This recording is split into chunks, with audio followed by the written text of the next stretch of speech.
নমস্কার, শিপ্রা টিউটোরিয়াল চ্যানেলে সবাইকে তোমাদের স্বাগত জানাই। আজকে আমি তোমাদের সপ্তম শ্রেণীর সপ্তম অধ্যায়ের বিষয়বস্তু সেটা কি, সেটা হচ্ছে বাংলা মানে মধ্যযুগে বাংলার স্থাপত্য রীতি।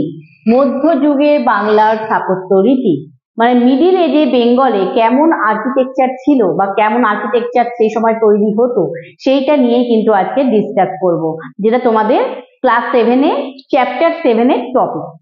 এর আগে তোমাদের আমি মানে মুঘল আমলে সুলতানি আমলে কি কি স্থাপত্য রীতি ছিল সেগুলো তোমাদের আলোচনা করেছি, ভালোভাবে বিস্তারে বর্ণনা দিয়ে উদাহরণ দিয়ে বুঝিয়ে দিয়েছি। সুলতানি আমলে কেমন স্থাপত্য রীতি আর মুঘল আমলে কেমন স্থাপত্য রীতি, কি পার্থক্য ঘটেছিল সেগুলো ডিসকাস করেছি বা আলোচনা করেছি। আজকে আমি বলবো এই সময়, যে সময় সুলতানি যুগ মুঘল যুগ সেই সময়ে মধ্যযুগ আর কি, ওই সময় বাংলাতে কিভাবে স্থাপত্য রীতি গড়ে উঠতো বা বাংলাতে কিভাবে আর্কিটেকচার তৈরি হতো সেটাই আমি আলোচনা করব। বাংলায় সেই সময় যেহেতু মুসলমান শাসন তৈরি মানে শুরু হয়ে গেছিল আর কি বেঙ্গলে, মানে এই খ্রিস্টীয় ত্রয়োদশ শতক 13th সেঞ্চুরি এরকম সময় মুসলিমরা আস্তে আস্তে বাংলায় রাজত্ব শুরু করে। সে কারণে বাংলার যে স্থানীয় যে রীতি, বাংলার লোকাল যে ট্র্যাডিশন, সেটার সঙ্গে সঙ্গে ইন্দো ইসলামিক স্থাপত্য রীতি, যে ইন্দো ইসলামিক যে আর্কিটেকচার স্টাইল, সেই দুটোর মধ্যে একটা সংমিশ্রণ ঘটেছিল এই সময়, মানে কম্বিনেশন হয়েছিল, যে একটা নতুন স্থাপত্য রীতি বা স্থাপত্য তৈরি হয়েছিল সেই সময়, আর্কিটেকচার তৈরি হয়েছিল। তো প্রথম বৈশিষ্ট্য হিসাবে আমি এটাই বলতে পারি যে স্থানীয় রীতি এবং ইন্দো ইসলামীয় স্থাপত্য রীতির একটা সংমিশ্রণ ঘটেছিল বাংলাতে। যা যা তৈরি হয়েছিল সেই সময় তার মধ্যে একটা বাংলার স্থানীয় যে লোকাল যে একটা স্টাইল, তার সঙ্গে সঙ্গে ইন্দো ইসলামিক স্টাইল, যেহেতু মুসলিমরা ওই সময় শাসন করছে তাই সেই ইন্দো ইসলামিক ধাঁচ বা স্টাইলে কিন্তু বিভিন্ন স্থাপত্য তৈরি হয়েছিল। প্রথম বৈশিষ্ট্য বা প্রথম ক্যারেক্টারিস্টিক্স ছিল সেই সময়কার। দ্বিতীয় বৈশিষ্ট্য কি ছিল, এই সময় বাঁকা ছাদ তৈরি হতো, মানে কার্ভড রূপ যাকে বলে বাঁকা ছাদ। এটা কি, আসলে সেই সময় মধ্যযুগে বাংলাতে তখন তো বিভিন্ন জায়গাতে কুঁড়ে ঘর থাকতো। কুঁড়ে ঘর তোমরা নিজেরাও দেখেছো কেমন দেখতে হয়, মোটামুটি যারা যারা দেখেছো তারা বুঝতে পারবে। তো সেই কুঁড়ে ঘরের ধাঁচে আর কি, বা সেই স্টাইলে হাট, সেই স্টাইলে বাঁকা ছাদ করে মানে ঢালু ধাঁচে তৈরি করা হতো বিভিন্ন বাড়ি বা মন্দিরগুলো। ঢালু ধাঁচে মানে হচ্ছে সেই প্যাটার্নটাকে বলা হচ্ছে ইনক্লাইন প্যাটার্ন। ইনক্লাইন প্যাটার্ন, ঢালু ধাঁচ, এরকম ভাবে একটা ধাঁচে তৈরি করা হতো বিভিন্ন বাড়ি বা মন্দিরগুলো, যাতে প্রচুর বৃষ্টি হলে জল না ছাদের উপর দাঁড়ায়। সে কারণে কিন্তু এই পদ্ধতিতে আর কি তৈরি করা হতো। এই যে নির্মাণ পদ্ধতি বা এই যে কনস্ট্রাকশন মেথড, এই পদ্ধতিটাকে বলা হচ্ছে বাংলা। কি পদ্ধতি? বাংলা পদ্ধতি। স্থানীয় রীতি অনুযায়ী এই পদ্ধতিকে নাম দেওয়া হয়েছে। এবং এইরকম যদি দুটো কাঠামো মানে দুটো স্ট্রাকচার, বাঁকা বাঁকা স্ট্রাকচার, কার্ভ স্ট্রাকচার, সেগুলোকে যখন পাশাপাশি জুড়ে দেওয়া হয়, সেই যে পদ্ধতিটাকে বলা হচ্ছে জোড় বাংলা। কি বলা হচ্ছে? জোড় বাংলা।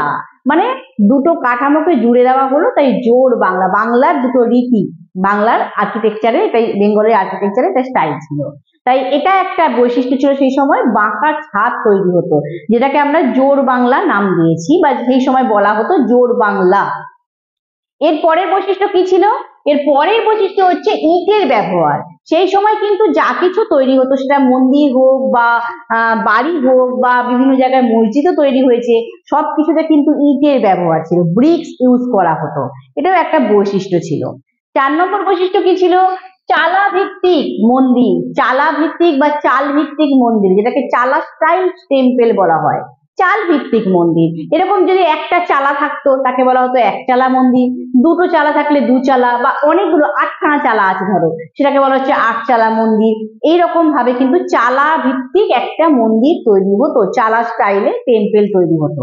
আর যেহেতু তোমাদের আগেই বললাম যে মুসলমান শাসন শুরু হয়ে গেছিল, তাই ইন্দো ইসলামীয় ধাঁচে সেই চালাগুলোর ওপরে আর কি বিভিন্ন খিলান, গম্বুজ এগুলো তৈরি করা হতো। এই খিলান গম্বুজ কি আমি তোমাদের আগে আলোচনা করেছি, মানে আর্চ স্টাইলের জিনিস, মানে মানে এই চালা ভিত্তিক মন্দিরগুলো তৈরি করা হতো, তার উপরের দিকে গম্বুজ করে রাখা হতো বা খিলান করে দেওয়া হতো, খিলানের মতো দরজা করা হতো।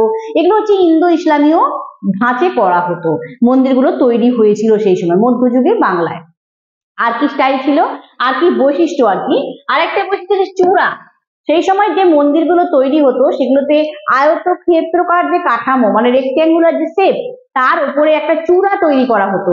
সেই চূড়া বিভিন্ন রকমের চূড়া হতো, যদি একটা চূড়া থাকতো তাহলে সেই চূড়াগুলোকে কি বলা হতো?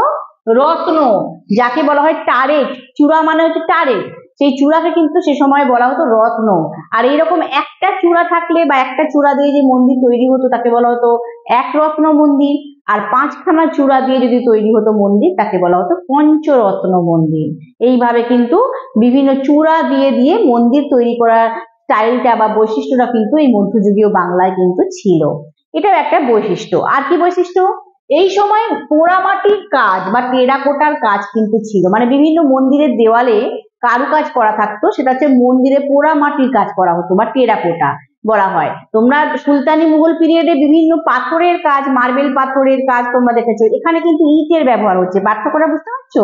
মধ্যযুগে বাংলার যে স্থাপত্য হচ্ছে সেখানে কিন্তু ইটের ব্যবহার হচ্ছে, আর সুলতানি মুঘল পিরিয়ডে সমস্ত বেশিরভাগ ক্ষেত্রে মার্বেল পাথরের ব্যবহার বেশি হয়েছে আর কি। আর সমস্ত মার্বেল পাথরের উপর বিভিন্ন ডিজাইন, তোমাদের আমি পিয়েত্রা দুরার কথা বলেছিলাম, তো এইসব বৈশিষ্ট্যগুলো কিন্তু সুলতান মুঘল পিরিয়ডে হয়েছে ওখানে।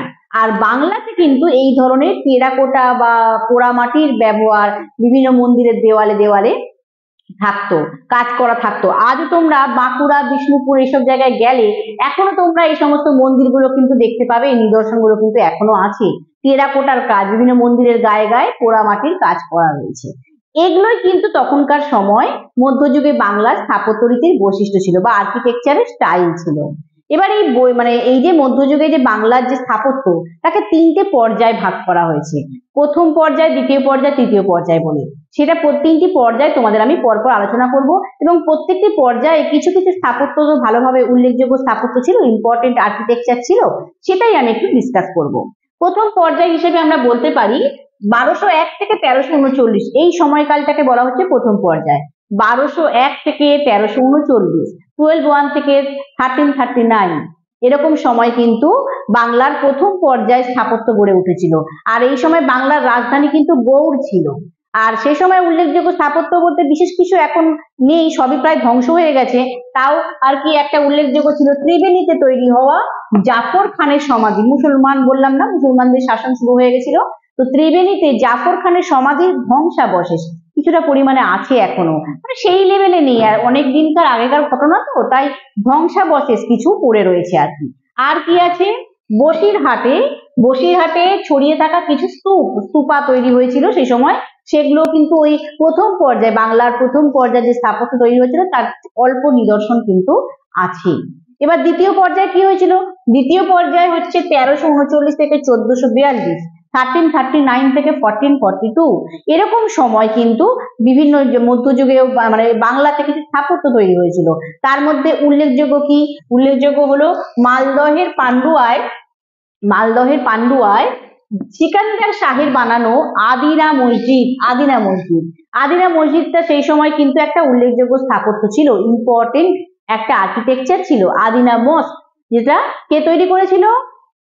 সিকান্দার শাহ বানিয়েছিল এই আদিনা মসজিদ, যেটা কিন্তু মালদহের পান্ডুয়াতে এখনো আছে, যেটা আমরা মানে তোমরা গেলে দেখতে পাবে আর কি। এটা দ্বিতীয় পর্যায়ের স্থাপত্য। আর তৃতীয় পর্যায় ছিল 1442 থেকে 1539, 1442 থেকে 1539, এই সময়কালটাকে বলা হচ্ছে তৃতীয় পর্যায়। আর এই সময় কিন্তু অনেক উল্লেখযোগ্য স্থাপত্য গড়ে উঠেছিল। তার মধ্যে একটি উল্লেখযোগ্য মানে ইম্পর্টেন্ট আর্কিটেকচার কি, যেটি হলো পান্ডুয়াতে তৈরি হওয়া সুলতান জালালউদ্দিন মোহাম্মদ শাহের 1,00,000টি সমাধি। সব সমাধি তৈরি হতো, যারা মারা যেত তাদের সমাধিগুলোকেই ভালো করে স্থাপত্য মতো তৈরি করা হতো। তো কার তো সমাধি এটা ছিল? সুলতান জালালউদ্দিন মোহাম্মদ শাহ, যে সমাধিটিকে বলা হয় 1,00,000টি সমাধি। এই হচ্ছে তখনকার সময় তৃতীয় পর্যায়ে উল্লেখযোগ্য স্থাপত্য, ইম্পর্টেন্ট আর্কিটেকচার। এছাড়াও আরো অনেক আর্কিটেকচার বা আরো অনেক স্থাপত্য তৃতীয় পর্যায়েতে গড়ে উঠেছে, কিন্তু এটা উল্লেখযোগ্য, এটা বললাম আর কি। তো এইভাবে কিন্তু 3টে পর্যায়ে কিন্তু মধ্যযুগে বাংলার স্থাপত্যকে ভাগ করে দেওয়া হয়, এবং স্থাপত্যের বৈশিষ্ট্যগুলো কিরকম ছিল, কি ধরনের স্থাপত্য বা আর্কিটেকচার তৈরি হতো, সেই বৈশিষ্ট্যগুলো কিন্তু আমি তোমাদের বুঝিয়ে দিলাম, আলোচনা করে দিলাম। আশা করি তোমরা বুঝতে পেরেছো। তো এইখানে আমি এই বিষয়ের আলোচনা শেষ করছি, এবং আমি সপ্তম অধ্যায় মোটামুটি অনেকগুলো গুরুত্বপূর্ণ টপিক বা বিষয়বস্তু আলোচনা আমার করা হয়ে গেছে। এবারে আমি কিন্তু তোমাদের প্রশ্ন উত্তর দিয়ে দেবো, কেন আর বেশি দিন বাকি নেই তোমাদের অ্যানুয়াল পরীক্ষা, তোমাদের তো পড়তে হবে এবারে, তাই আমি কিন্তু প্রশ্ন উত্তর দিয়ে দেবো। তাই যারা এখন শিপ্রা টিউটোরিয়াল চ্যানেল সাবস্ক্রাইব করোনি তারা চ্যানেলটি সাবস্ক্রাইব করে নাও, আর পাশে থাকা বেল আইকনটি অবশ্যই প্রেস করো, তবেই তো নোটিফিকেশন পাবে আমি কি কোন দিন কোন চ্যাপ্টারে কোন বিষয়ে কোন ক্লাসের আমি প্রশ্ন উত্তর দিচ্ছি জানতে পারবে। তাই অবশ্যই চ্যানেলটি সাবস্ক্রাইব করে নাও। তো এখানে আমি আমার আলোচনা শেষ করছি।